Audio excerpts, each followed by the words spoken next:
Hey everyone, I hope you are having a wonderful day so far.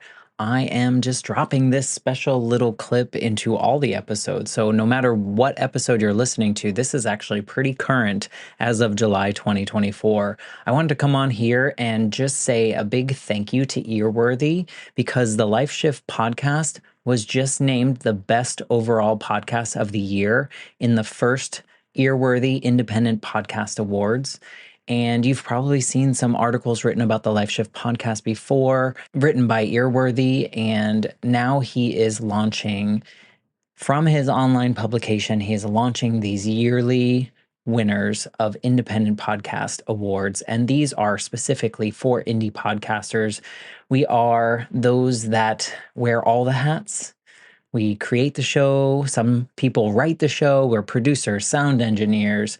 We troubleshoot all the tech. We do any kind of research if we need to. We host the shows. We distribute the shows. We do all the things that relate to our shows because we love it.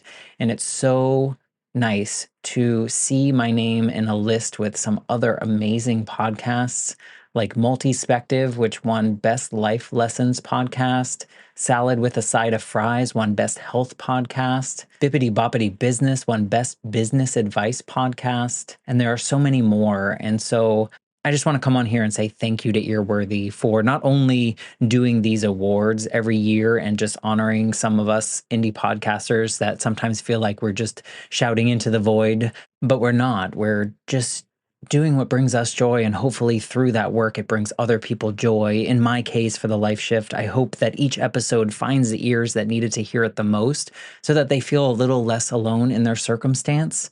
But also, Earworthy writes all these amazing publications pretty much weekly, every week, every weekday, I should say, where he writes on Blogger, Medium, Substack, Tumblr, Vocal, Many Stories, and for other places. And he really just highlights the independent podcasters. So thank you, Frank, for everything you do with Earworthy and for recognizing all of us in the first Earworthy Independent Podcast Awards. If you'd like to read more, please head to medium.com/EAR hyphen WORTHY. Thanks again and enjoy this episode. I'm Matt Gilhooly, and this is The Life Shift, candid conversations about the pivotal moments that change lives forever.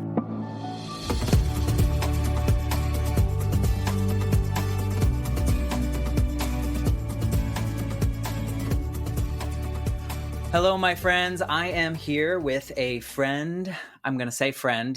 It was a short period, but we're going to say friend with my friend Noelle. And she's joining us from Spain. Where in Spain are you? Yes, I'm in Alicante, so it's a small town. It's a small beach town south of Valencia. Valencia is the biggest city close by. Is that the east side of Spain? It is. It's the East Coast. Awesome. Well, I appreciate you taking the time. I know it's later there. And so we had a little mix up this morning that we thought Eastern time and Spain time and all these things. But I appreciate you taking the time to be on here. So you and I know each other only but briefly. I feel like our quote unquote relationship has been longer on social media than Mm-hmm. it was in real life. And so I feel like, and this is just my remembering of the time, because this was pre-COVID, and who remembers those kind of times? Nobody. Those days. It's the before times. But I remember like we were going to the same gym here in Orlando, and we worked out at the same time a couple times a week. And so we would see each other, we would interact in a gym capacity. And then Mm-hmm. and then I think we started being friends on like Instagram or something like that and kind of following Yeah. it.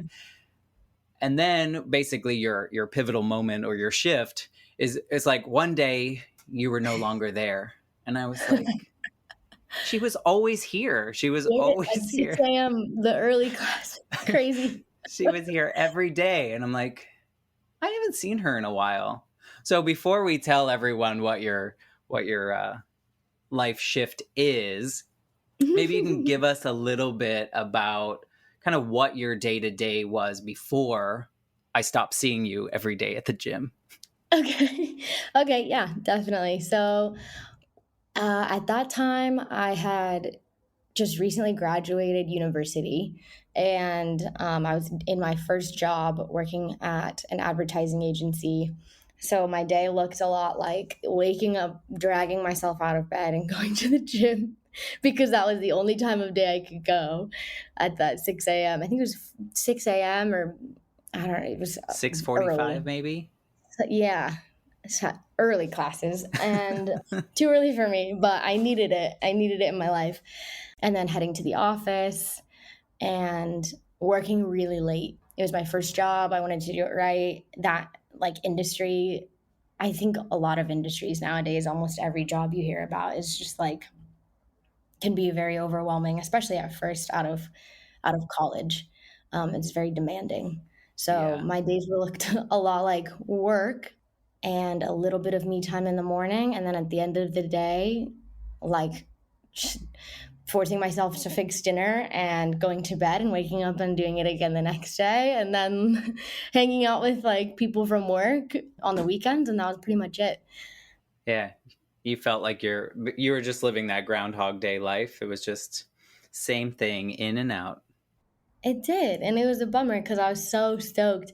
I got this job where I had interned my senior year of university, and then I like actually got into the thick of it, and I was like, oh, "This is this it's Groundhog Day. Like it just keeps happening over and over again." Did you enjoy what you were doing in the job?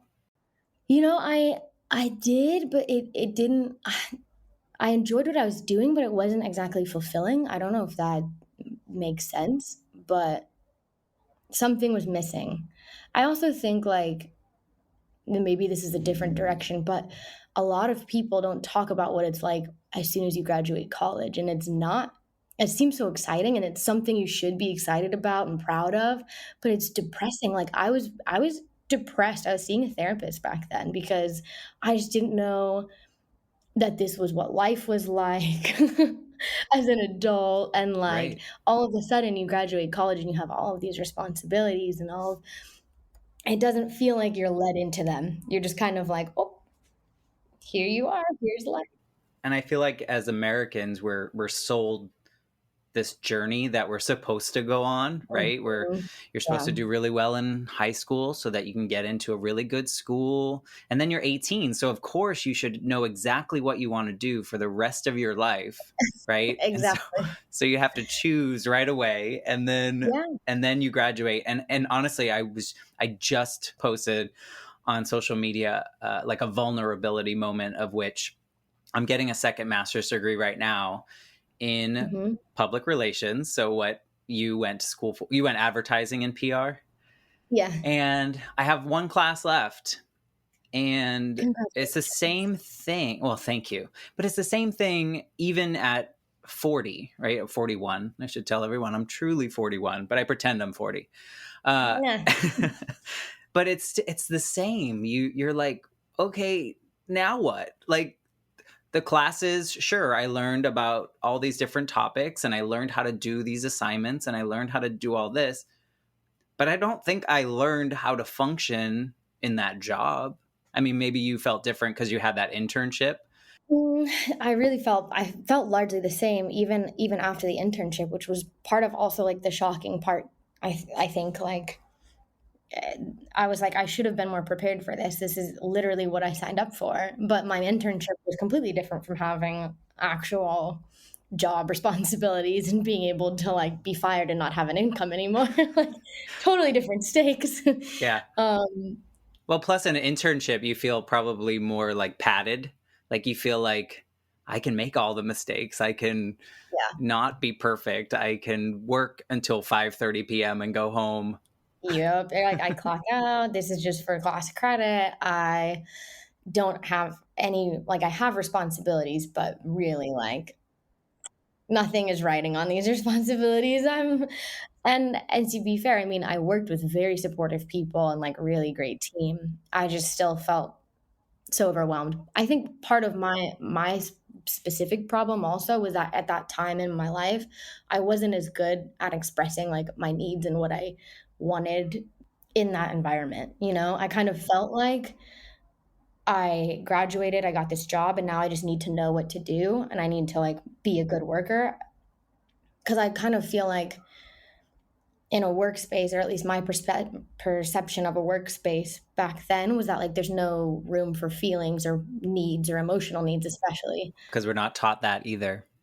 Right. Yeah, that was a huge part of my struggle.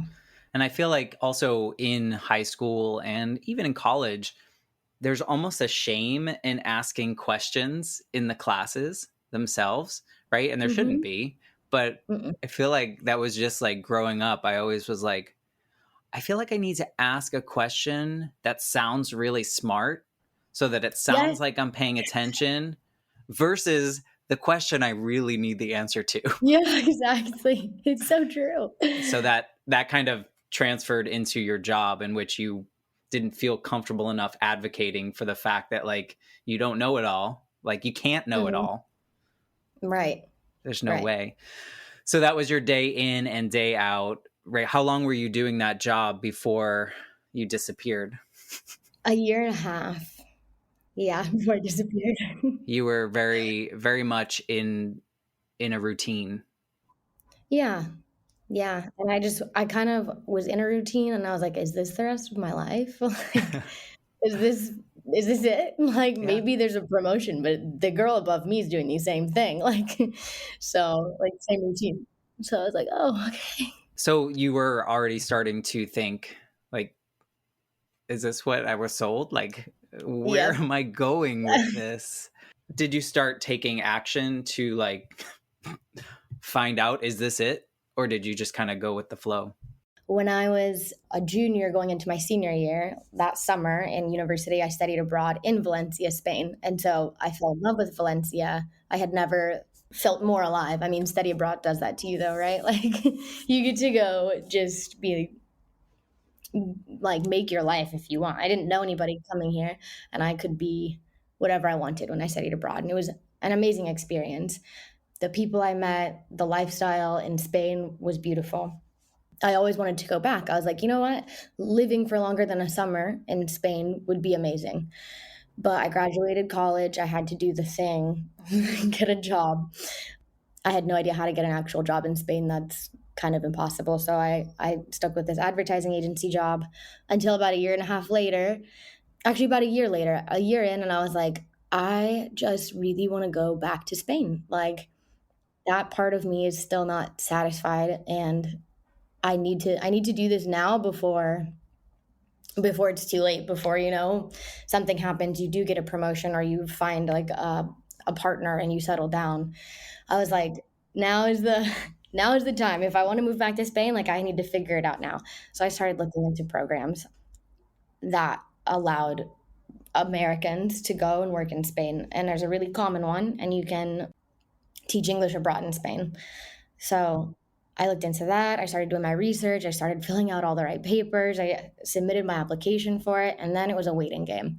And everything in Spain, I've learned, is a waiting game. So that part has not changed. But you like submit your application in March. They tell you in like June, you have to then go through the whole visa process. And then this is kind of why I disappeared, because it happens like quickly at the end. Like it's wait, wait, wait, wait, wait, go.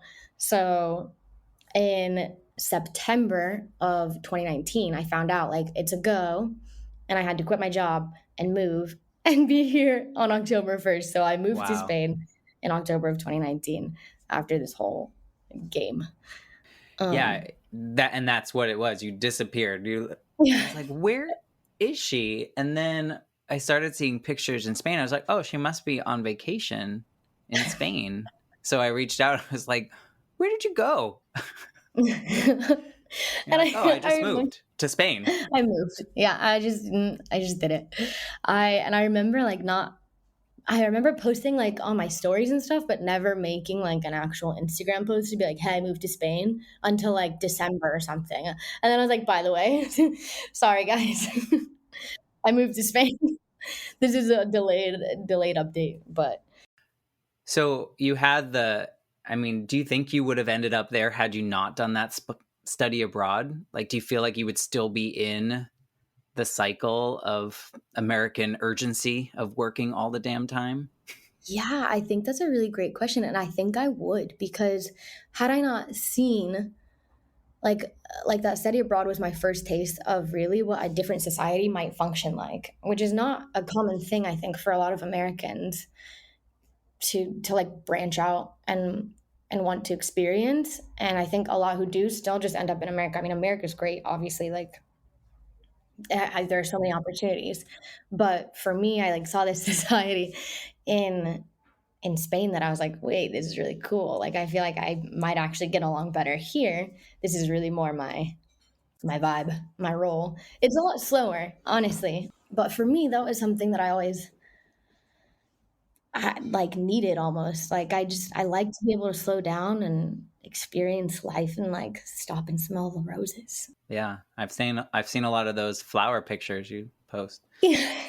See, you got to stop and smell the roses, and this is definitely a society that supports that to almost like an extreme that can be super frustrating because it's also almost hard to get things done here. Right. Because they don't seem to, not, I don't think care is the right word, but it's not as urgent or it's not as pressing as Americans like to make every tiny thing so very important. And it seems like a Exactly. lot of Europe is similar to Spain in the sense that life is important just as or more important than your actual career or job or the way that you're making your money. Is that true? Yeah. Yeah, I would agree. I mean, I can't speak for other countries. I definitely have I definitely have a German friend. I think that like Spain definitely gets the rep that they're like one of the slower countries. But I think everybody knows that you go to Spain to relax and not much more. But I do think like in general, like European societies tend to value like the human over the job. Of course, like we're all still capitalistic economies based on capitalism, but I still just think, I mean, even you see the way that societies are structured and the workplaces are structured, a lot of times, like a full time job is 35 hours a week, or maternity leave and paternity leave are much longer here than in the United States. And like paternity leave is like mandatory. Like Right. you have to have 6 weeks off, and then you have like, I don't know the details, but some of these things are like actual priorities here. Whereas in the States, especially when I graduated and I was like, looking at people in the office who like had babies and literally were back a month later, and I was like, "Oh my god." Like Yeah. What are you it's doing? crazy. Well, Yeah. and I think you had the benefit of that study abroad because I feel like I've vacationed somewhere for 2 weeks before, but studying abroad and like living that and having to go grocery shopping and having to figure out, just the general living and not just I'm on vacation, I'm going to do whatever I want, but like how do I function in society? You had that benefit of being there for an extended period of time, which probably was why you were called back. Absolutely. No, that's yeah, that's exactly it. Really like the study abroad was the taste, and I was like, "Oh, I really liked that." And then when I moved here, it was kind of confirmed for Mhm. me. It was like, yeah, Yeah. this was right for me. Like this was what I needed to be experiencing and learning from right now. And I mean, I don't know if I'll be here forever or if I'll ever go back to the States, but I mean, if I could stay here forever, I would. The visa situation is a little bit tough now because I've been here 3 years and there's like a cap on the program. Change your name. Yeah, right. Or just like find a Spanish husband. That's right. Like, It's who just wants work to on marry that. me? Yeah. Well, you moved there, what, October 2019. So you were Yeah. there living the Spain life, and then March 2020 happened. Yeah. So Yeah. I mean, I'm sure you have family and friends here in the States. How was your experience different than what maybe your friends and family experienced through that? Great, great question. That was also a big moment of like confirmation for me that it was like there's not conspiracy theories here and everybody can agree to wear a mask and like social distance, and it was a lot different. I mean, Well, I mean, I think you just said it too. You said it a couple minutes ago, is that Spain values the human over the job. and over the money, right? And so Absolutely. that makes sense that people were like, oh, I don't know if any of this is true, but I'm going to listen and I'm going to take care of my fellow man, woman, person, and socially distance and do what people are asking of me just in case. Yeah, exactly. That was really it. And I remember like I mean, it was extreme here too. I mean, we like when they say lockdown, you couldn't leave your house. Like you could leave your house to go to the grocery store, and if you were going anywhere else or you looked like you were like police would literally ask you where you're going. So it was extreme. It was uncomfortable. And I was really lucky to be surrounded by really incredible people at the time. I was roommates with two other American girls and this other American guy. So it was the ideal situation for what it was because I got really lucky and I it was very intense personal growth for me really. Probably for everyone. Yeah. My friend that I talked to on, I believe, episode 6, she called this entire period the Great Reset, and just like where everyone kind of like the Great Awakening, like, what do I really want from myself, from the world, from the people around me? Do you Hmm. feel the same? I mean, you were put in a situation in which these people you didn't know very long, right? You were now Right. locked in an apartment with Oh yeah. essentially strangers. Oh yeah, exactly. I mean, like I had known them since October. So October, like November, December, January, March, February, March, like 6 months. Yeah. I had known them, and I was like, okay, like I guess we're stuck now. And the other thing here was that would be like 2 weeks locked down, and then like every 2 weeks they would be like 2 more weeks, two more Hmm. weeks. So that created a lot of like uncertainty and anxiety. Right. But that period of time, I think it ended up being 10 weeks inside, and then like 12 weeks of like restricted movement. Like they eventually gave us like hours that we could go outside, which was just nuts. But um, it was what it was at the time. Yeah. You mentioned that was a big period of personal growth for you. What do you think changed the most about you? I think like because it was such an extremely in a time there were so many unknowns and also so much like quiet time where you really had to like actually be in touch with your thoughts and feelings. I had never been that in touch with my emotions, and I was surrounded by people who were willing to listen and help. And I like I said when I graduated university a year and a half earlier, I wasn't very good at expressing what I needed or how I was feeling. And that specific time in my life, I had to get really good at it. And I was surrounded by people who were very helpful. And that was really, I think, the majority of my personal growth was really like learning to be okay with my emotions because I think I spent a lot of time before that being like, no, you shouldn't feel that way, or like you don't have a like feeling like I had to justify how I was feeling. And that specific time period, I remember living with people who were just like, who cares? You feel this way, you feel this way. Just let it out. We have to let it out because we're stuck inside. There's nothing else. There's so many emotions. It's a tough time for everyone. And that was huge. And that, I mean, I love this podcast because all these conversations are so different, like the situation, but I find that we're all talking about the same things, which is really cool. My first guest on episode 1, and she'll laugh when she hears this because I keep mentioning her, but she just described what you basically said. Is she called it radical acceptance of Mm, wherever you are and however you're feeling, and that is empowering because you're like, I feel like crap right now. That's okay. I'm a uh, human. I'm allowed to feel that way, and it won't be forever, hmm. right? That was another thing, like being stuck in an apartment for so long and just being like, but it won't be forever. It feels like it will, but it won't. Like it really is going to end one day. And yeah.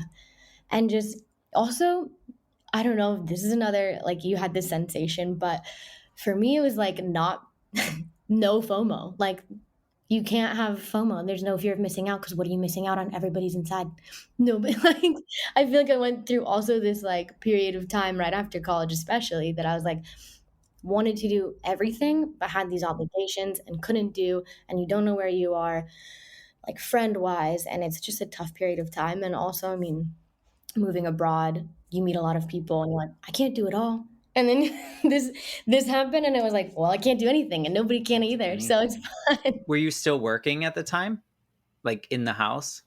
Some things, like, you would I was able to, like, send some videos, like, reading books and stuff, but teaching English-wise, I mean, it was new for everyone. I mean, school shut down, and the teachers had to go online, and nobody really knew what to do, so they would be like, "Hey, can you read this one thing, or can you, like, participate in this one thing?" But I didn't really have any responsibility, so that was also just this huge, like, gap, like, this just gaping hole of, like, time and no space and just Right. You're on top of each other. I'm sure the apartments are not gigantic that they've put you oh, in. no.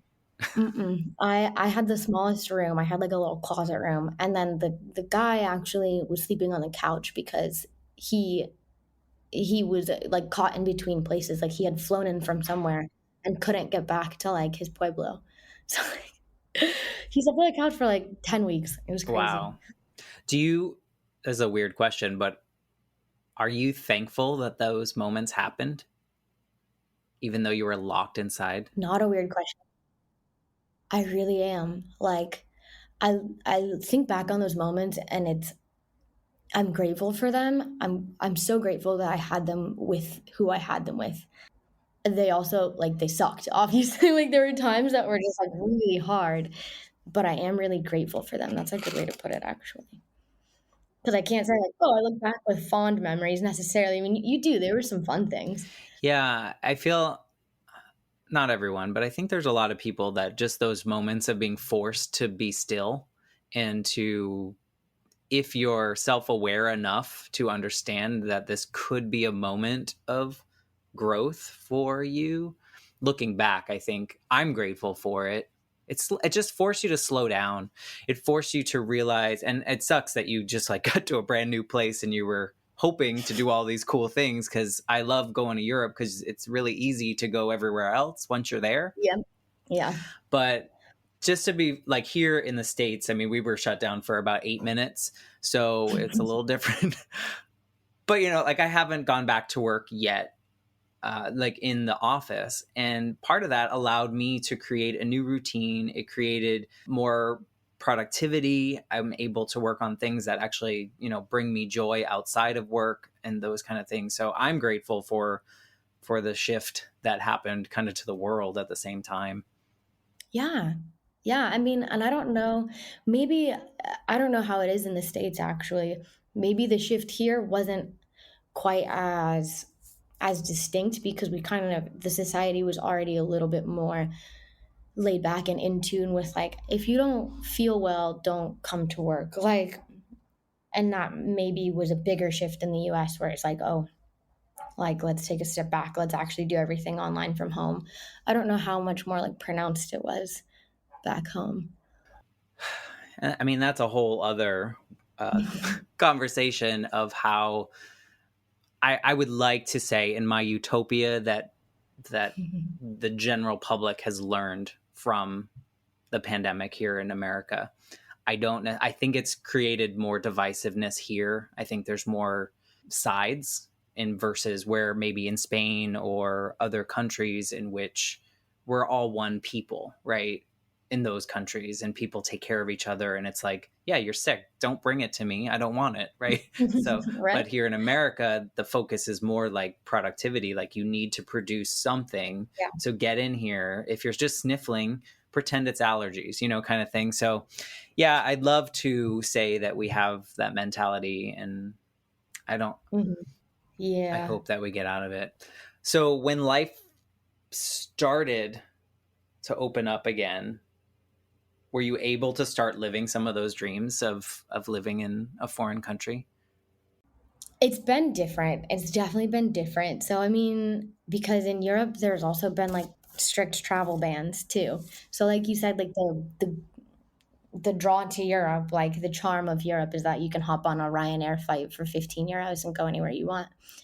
But I mean, Ryanair might have 15-euro flights, but then you have to buy a PCR test for like 90 euros, or you have to like, you know, there's a lot more barriers. So it's been here and there for sure. I definitely have still traveled more than I ever did in the States, but it's different. But it's different in like a way that I can definitely respect and understand. It has been a little bit difficult to like come to terms. That was all the reason, part of the reason, I don't know how true this is, that I've been here 3 years is that I tell myself like, oh, I still haven't really had my like full year of normal life here. I don't know that normal life will ever actually come back because there's still, I mean, barriers and steps, but it still has been a dream. And just in general, living abroad and seeing this society and how they overcame or got through like this pandemic has been really impressive and has really left a mark on me. So no matter where I end up after this, like that's going to be a huge. Do you feel like you're home? Yeah. Yeah. Yeah, You definitely. seem very like centered and kind of peaceful. Not that you ever, I mean, in the 8 minutes that I knew you before, you didn't seem like erratic, but the way you described your life before, do you feel like you're a totally different presence now too? Definitely. I do. And I think it's because like you mentioned productivity earlier, and in the US, productivity is like number one, right? And in Spain, not so much. Very almost You've unproductive mentioned country. that. Yeah. So, yeah, I cannot emphasize enough. Like the banks close at 2 every day and they don't open on the weekends. Like, and that's those are the people who like take your money. So like, how does the economy work? I don't know. Everybody still takes a nap in the middle of the day. Yeah, I don't know how it works. Anyway, you mentioned productivity. One of the biggest things coming here, because I was so like trained to put productivity first, was like you can't be 110% productive every day. Like you just cannot live that way. And moving to Spain helped me realize that. And then this whole down period during COVID where you literally couldn't leave your house, like that hurt me inside, you know? Like I was like, what can I get done? Like what can I do? There has to be something. And just learning that productivity is really not it's not your life goal. It shouldn't be your life. It shouldn't be your life. But you seem to be functioning just fine without having to do 100% deadlines every day. Right. And I think that that has opened up so much more space for me to like look inward and really understand who I am and what it is I want and get in touch with me. And I'm not saying that I'm there yet because I still don't even know, you know, I don't have a 5-year plan. I don't have a 10-year plan. I barely have a 1-year plan. So, but it really has just opened up this space for me to like be myself and explore. And I think that is really important for me right now. Do you think people in Spain have 1, 3, 5 year plans, or is that more of an American thing? I I think that's an American thing. I have not heard anyone ask me that since I got here. And maybe this is your lesson, is to just like go with where your heart and where life is taking you. And you mentioned earlier, I don't know if we were recording yet, but you mentioned that you were struggling with kind of the visa process now because you've been there 3 years. What's that looking like? What's happening? Yeah, so there's this very weird like there's a lot of rules as I'm sure there are in America too with getting a visa, honestly. But basically like my program won't allow me to renew for a fourth year in this city. And I don't want to leave the city because I love it here. This is home now. But I'm not eligible to like get a work visa, like a different job until October because that will be my like official third year mark. It's complicated. That has that's been one aspect of like living abroad that for the last 3 years hasn't been that. unmanageable. Like, it hasn't been that unmanageable. It's been okay Right. because each year I renew and I'm like, well, this is situation. But getting to this point, now it's a little bit rocky and I feel a little bit more unstable. And that's definitely not comfortable.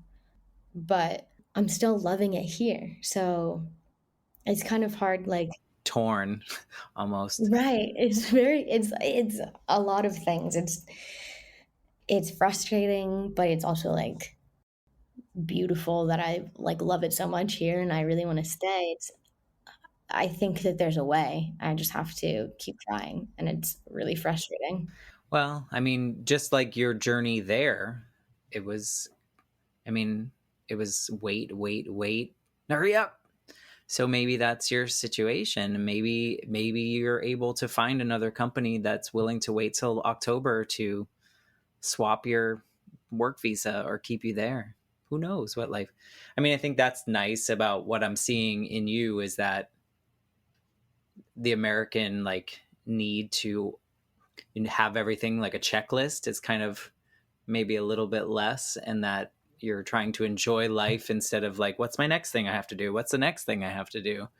Yeah, it is. I mean, I think what it really comes down to for me is like checklists are nice, like, and sometimes necessary, especially if, Especially in the visa process. yeah, there's like a lot on my mind. There's a lot going on up here and I can't keep it straight. So checklists are nice, but you can't live by a checklist. And that's one thing that I think I'm learning here is like, I really do want this one thing, Mm-hmm. but it's out of my hands. Uh, and in the meantime, I just have to try and enjoy and see what else is out there. So like I have other I don't necessarily have a backup plan. I have backup ideas. And and in that sense you kind of have to go with the flow, which it can be exhausting, honestly, but is also so beautiful and can also be really rewarding.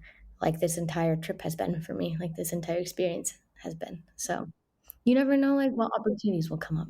No, certainly not. Do you think that the younger version of you could imagine this current version of you? Oh my gosh, that's really funny. No, not at all. It's funny because my family does a Zoom call like once a month now. Ever since the pandemic, that's been one beautiful thing that came out of it. We still keep our monthly Zoom call. And my aunt the other day literally was like, "You as a little girl, I could never imagine you living so far away and traveling all around the world." Like I was quite a shy, reserved, like we took a family trip to Yellowstone National Park without my mom, and I just cried the whole time. Like she was like that little girl who's crying in the log cabin. I can't imagine her ever living abroad. And like that's so true. Honestly, if I was a little girl looking at my current life, I don't know. I don't know what I would think. When you started looking for, the opportunity to go back to Spain, do you think there was one thing that was like, I'm doing this? Like, was there like a moment, something happened at work or something happened in your life? Do you think there was a trigger, or was it just kind of always percolating there? I think it percolated for a while, definitely.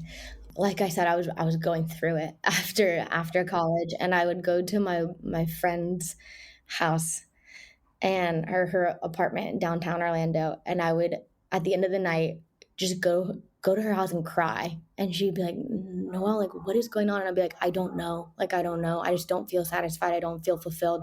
And she told me, she said, "I think you're depressed." And I was like, I would never have thought to put those words to my situation, but I was. I mean, I was depressed. I didn't know how to cope with the emotions that I had. I didn't know what the solution was, but I knew that there was one thing that I really wanted, and it was to move to Spain. And like, I saw that as a fresh start. As soon as she said that, I was like, I think I like that's the solution. I need a fresh start. And she helped me through the process a lot. I mean, she, she like was so supportive of it.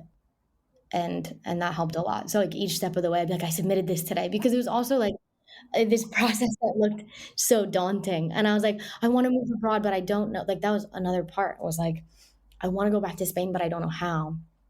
And so, like, each step of the way, I was like, I researched this today, and she'd be like, that's great. And I was like, I submitted this today, and she's like, yay. And then I was like, I got accepted. And she was like, that's amazing. And then I had to actually be like, okay, I'm moving. Yeah. And then she was like, "Don't go. Why are you Yeah. going?" No, I mean, but your goal was to get back to Spain and you did it. I mean, how many people do you know that have this seemingly, I mean, it's a lofty goal to say, I want to go live in another country. Like, it's one thing, I'm going to go live in Colorado, which I did. Like, that's easy. I can do that, right? It's easier, Yeah, I was gonna say it's right? okay. It's not easy. You don't have to do a visa process, but it's still Right. quite Yeah. quite difficult. But I mean, it just seems like for someone like me, I mean, do you speak Spanish? So it was my minor in college, and I really loved it in high school. Some familiarity with the language when you got there. That was a big part of why I wanted to come because I was like, Yeah. I'm like so close, but I don't really have it yet. Need to Yeah. practice. I was going to say, yeah, I have a friend who I don't think it was quite as whim related. It was job related, but moved to Paris and didn't speak any French and speaks, she can have a conversation. It's maybe not fluent, but yeah, I feel like that as Americans, we take like language two classes in seventh grade and 11th grade, and then that's it. Mhm. So I feel like for me, someone like me, it would be really challenging to, yeah, if I loved that space, but that's an extra piece. So was that any ever in your mind that like, oh no, how do I function there? Or because you were studying abroad, you were kind of familiar? I think I was familiar enough to understand that like I had already gotten through the culture shock, maybe, and it wasn't too bad for me. Um, that's not. I mean, some people it could be worse, some people it could be easier, but for me, I was like, "Ooh, I like it," and I was a little bit accustomed to it when I came. My biggest fear, I guess, when I came was not knowing anyone and just getting through like actually like technical processes in Spanish because you have to open a bank account, you have to go to the foreigner's office and like get your ID there, and like that part was very intimidating. But I was part of like the incredible part of this program that I didn't expect was that you literally meet Americans abroad who are in the same situation as you, which seems obvious, but like I didn't realize like how it would work. And like meeting the people that I met here was also just so validating and inspiring because the girls that I moved in with my first year had been here. They were each on their third year as well, and they fell in love with it. And they had a lot of the same reasons for coming as I did. And it was just, I was like, oh my God, like, Now I can ask you all the questions. yes. And I found people I found people that I found friends, I found people that I had so much in common with, which I was Your struggling with tribe. back home.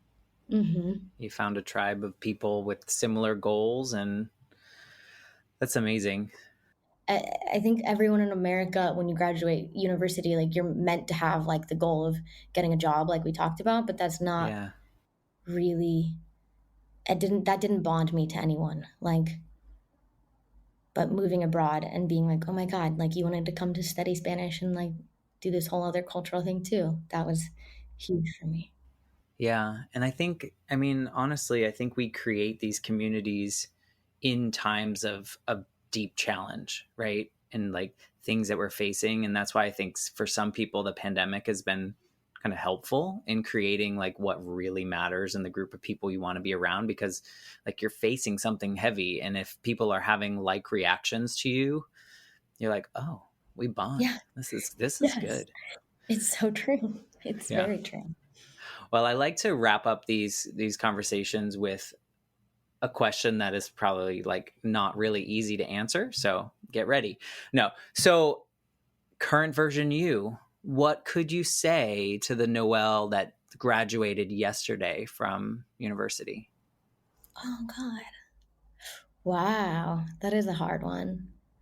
Current version of me, what would I say? Any advice you could give her to that? Like, look where I am. Yeah, I think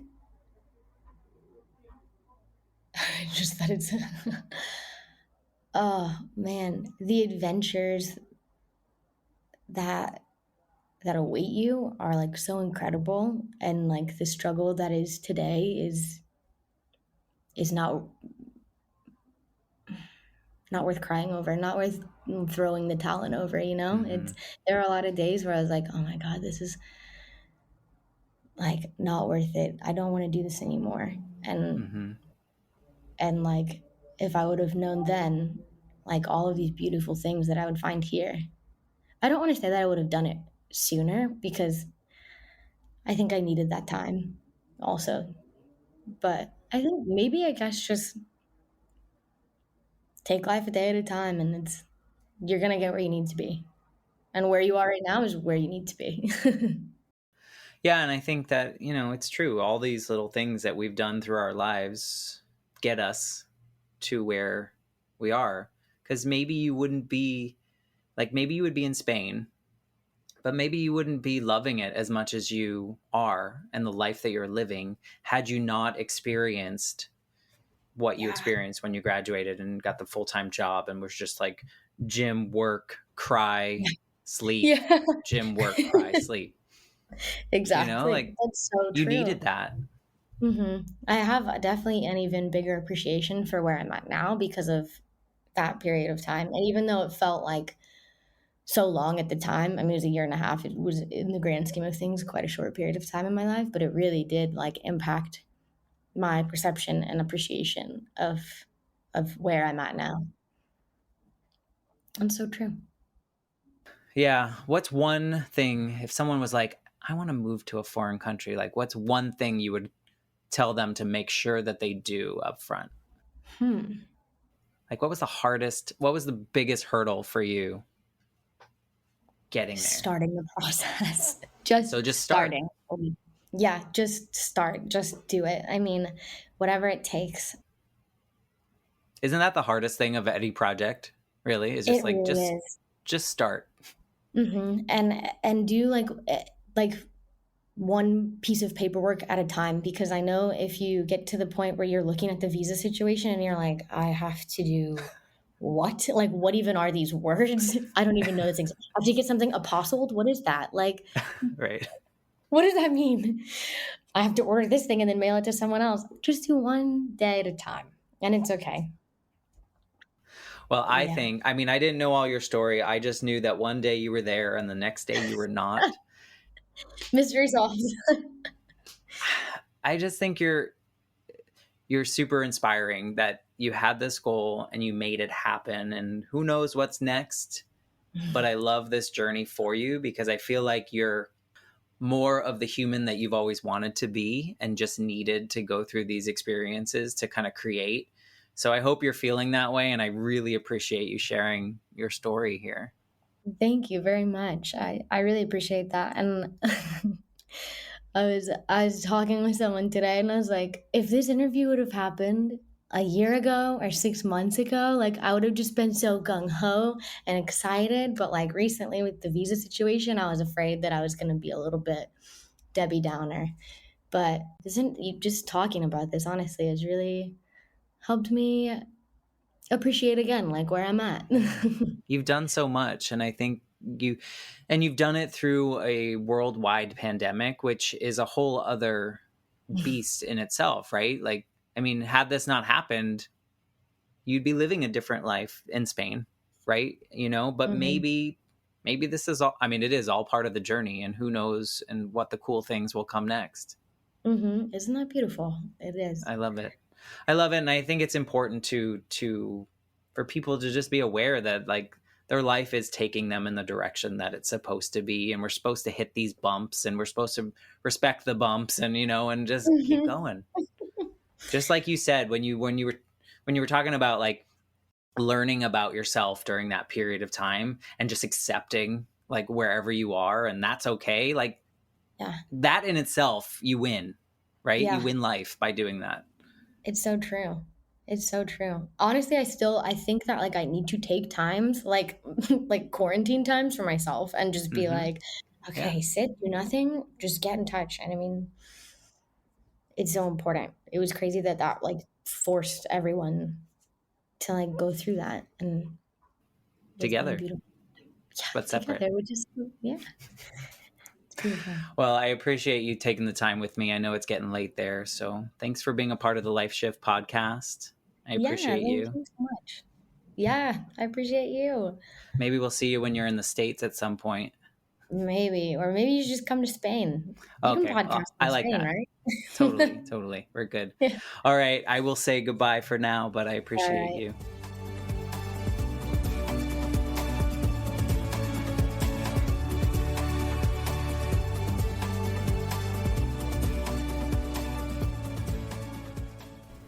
I'm Matt Gilhooly, and this is The Life Shift, candid conversations about the pivotal moments that change lives forever. Please subscribe to the show on Apple Podcasts, Spotify, or wherever you listen to your favorite podcasts. For more information about how you can support the Life Shift podcast, please visit www.thelifeshiftpodcast.com. See you next time.